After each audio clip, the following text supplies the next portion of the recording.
Brad Newberg of SB Nation here to talk about some statistical oddities and highlights of the 2012 NFL season. Let's start with teams, some consistency and some changes.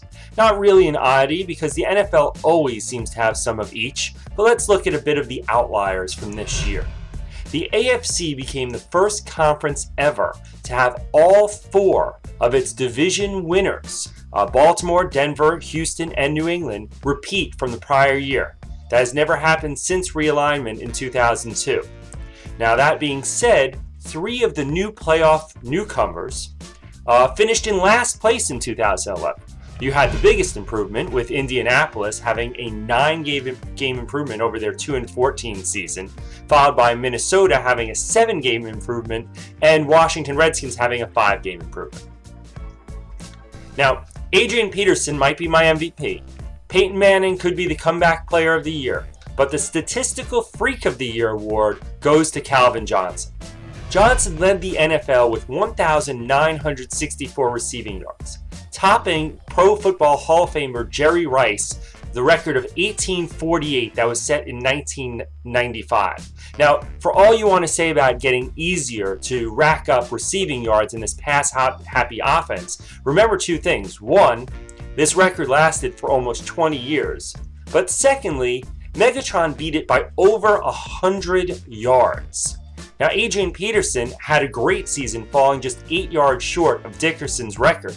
But if Peterson wanted to do what Calvin Johnson did from a percentage-wise basis, Peterson would have needed another 141 yards rushing to beat Dickerson by as much as Calvin Johnson beat Rice.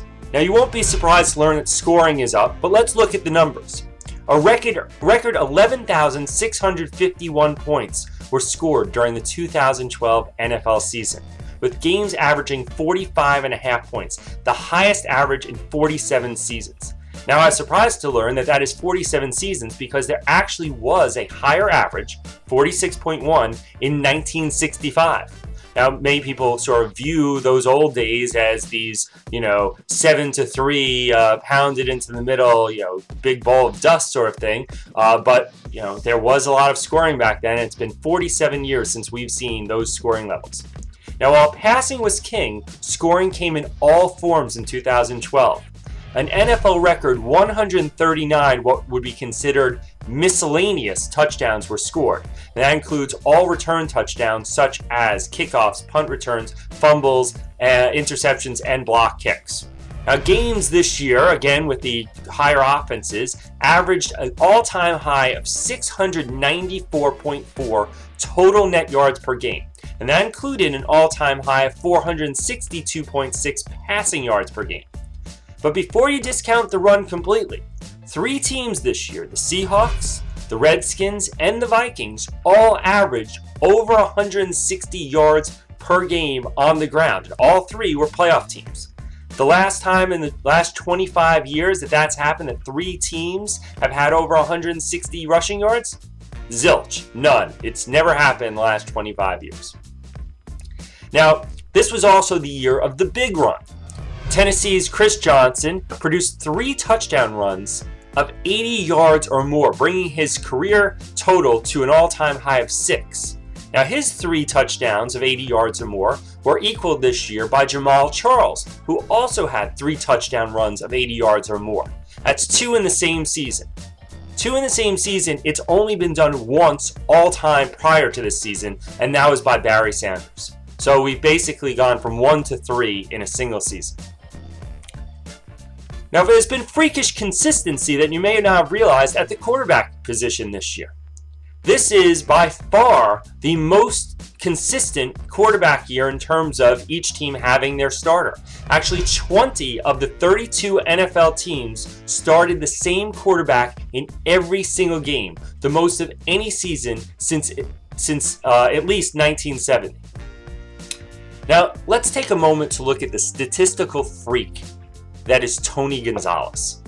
Now, as a tight end, not a wide receiver, but a tight end, Tony Gonzalez is now 6th all-time in touchdown receptions.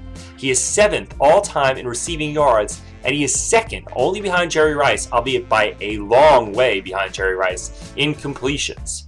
So The idea when Tony Gonzalez first came into the league that a tight end could rack up these sorts of numbers where he may finish his career in the top 5 in all of the major categories of receptions would have been absurd.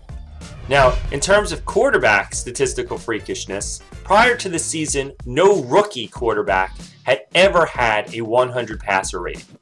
This year, both RG3 and Russell Wilson completed that feat, and they finished respectively, RG3 and Russell Wilson, 3rd and 4th overall in passer rating.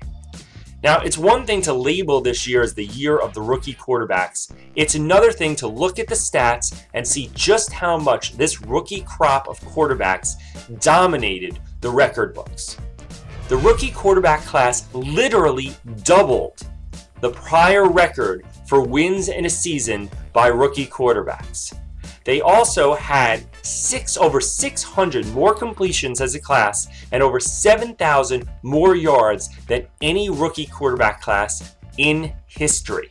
And finally, let's give it up to a rookie kicker. No kicker in NFL history has ever had a season where they have kicked 10 field goals of 50 yards or more in a single season. Vikings rookie kicker Blair Walsh not only completed 10 such kicks this year, 50 yards or more, but he did it on 10 attempts. He did not miss a single one.